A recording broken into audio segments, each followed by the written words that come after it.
تو اللہ رب العزت نے فرمایا کہ اللہ نے اس پر جنت کو حرام قرار دیا، جہنم میں رہے گا اور یہ ظالم شخص ہے، اس کی کوئی مدد نہیں کرے گا۔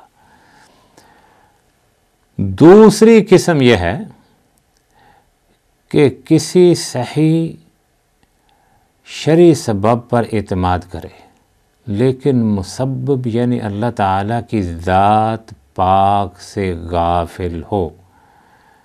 یہ بھی شرک ہی کی ایک قسم ہے، لیکن اس کے ساتھ انسان ملت اسلامیہ سے خارج نہیں ہوتا، کیونکہ اس نے سبب پر بھروسہ کیا ہے اور مسبب یعنی اللہ تعالیٰ کو بھول گیا ہے۔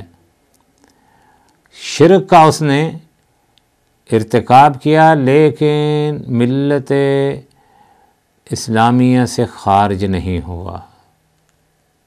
تیسری قسم یہ ہے کہ سبب پر صرف اتنا اعتماد کرے کہ وہ صرف سبب ہے اور حقیقی بھروسہ اللہ تعالیٰ کی ذات پاک ہی پر ہے، اور اعتقاد یہ رکھے کہ یہ سبب بھی اللہ تعالیٰ کی طرف سے ہے، وہ چاہے تو اسے باقی رکھے اور چاہے تو اسے ختم کر دے۔ اس سبب کا اللہ تعالیٰ کی معیشت میں کوئی اثر نہیں ہے۔ سبب کے استعمال کا یہ طریقہ اصل کے اعتبار سے توحید کے منافی نہیں ہے اور نہ کمال کے اعتبار سے۔ آگے ذرا سنیے، شرعی اور صحیح اسباب موجود ہونے کے باوجود انسان کو چاہیے کہ وہ اسباب ہی پر انحصار نہ کرے، بلکہ انحصار صرف اللہ رب العزت کی ذات گرامی پر کرے۔ چنانچہ وہ ملازم جس کا کامل اعتماد صرف اپنی تنخواہ پر ہے اور وہ مسبب یعنی ذات باری تعالیٰ سے غافل ہے، تو یہ بھی شرک کی ایک قسم ہے۔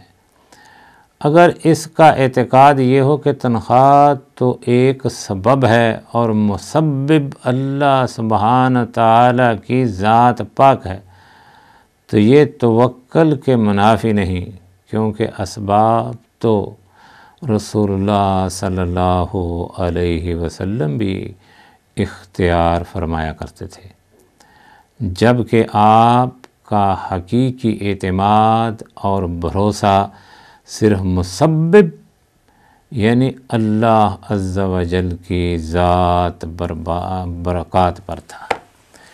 اس لیے اس اعتماد کر لینا مسبب پر، یہ ذات صرف بھروسہ انسان کو کرنا چاہیے اللہ رب العزت پر، اور مسبب یعنی اللہ تعالیٰ کی ذات پاک سے غافل ہو جانا۔ مثلا آدمی کہتا ہے، کئی آدمیوں کو پوچھتے ہیں نا ہم کہ کیا حال ہے بھائی، وہ کہتا ہے اللہ کی رحمتیں ہو گئی بھائی، فضل ہو گیا جی اللہ دا ساڑھے تے۔ اچھا جی، اولاد جوان ہو گئی ہے نا، تو سب لگ گئے نوکریاں یہ اعتماد ہے اولاد پر، اور جو اللہ رب العزت کی ذات ہے اس کو بھول گیا۔ یہ بھی شرکیات میں شمار ہے، کیونکہ اس نے اولاد کو سمجھ لیا کہ اس کی وجہ سے مجھے رزق مل رہا ہے۔ بعض ایسے لوگ بھی زندگی میں ملتے ہیں اولاد ہے ہی نہیں، قطعاً کوئی اولاد نہیں، اس کے باوجود بھی کروڑوں پتی ہیں۔ بعض لوگ اچھی ملازمت ملتے ہی فوراً اللہ کی ذات کو بھول جاتے ہیں اور سوچتے ہیں کہ یہ سارا کچھ اسی تنخواہ سے، اسی ملازمت سے ہے۔ تکبر، غرور ان میں داخل ہو جاتا ہے۔ ڈگری حاصل کرنے کے بعد، خاص کر کے بعض ڈاکٹروں کو دیکھا کہ ڈاکٹر بننے کے بعد ایک دم مخ ایسے ہو گیا، کیوں؟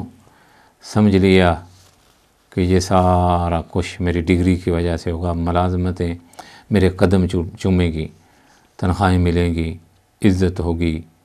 یہ بھی بات غلط ہے اور اللہ رب العزت کی جو تعلیمات ہیں ان کے خلاف ہے، کیونکہ کتنے ہی ڈاکٹر ہیں جو بھوکے مر رہے ہیں، کتنے ہی ڈاکٹروں کو ملازمت نہیں مل رہی۔ تو اس لیے بھروسہ صرف اللہ رب العزت کے ذات پر ہونا چاہیے۔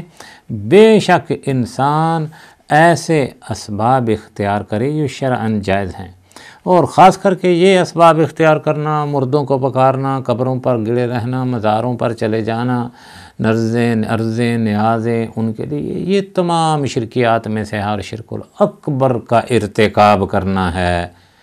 تو اللہ رب العزت سے دعا کرنی چاہیے کہ وہ ہمیں کتاب و سنت سمجھنے کی توفیق عطا فرمائے، اور ہمیں اپنے رب کے ساتھ ہی اپنے تعلق کو قائم رکھنا چاہیے۔ اسی میں ہی ہماری نجات ہے، اور اسی میں ہی ہمارے لیے دنیا و آخرت کی خیر، برکات اور بھلائیاں ہیں۔ دعا ہے اللہ رب العزت ہمیں کتاب اللہ و سنت رسول پر عمل پیرا ہونے کی توفیق عطا فرمائے۔ اللہم صلی علی محمد وعلی آل محمد۔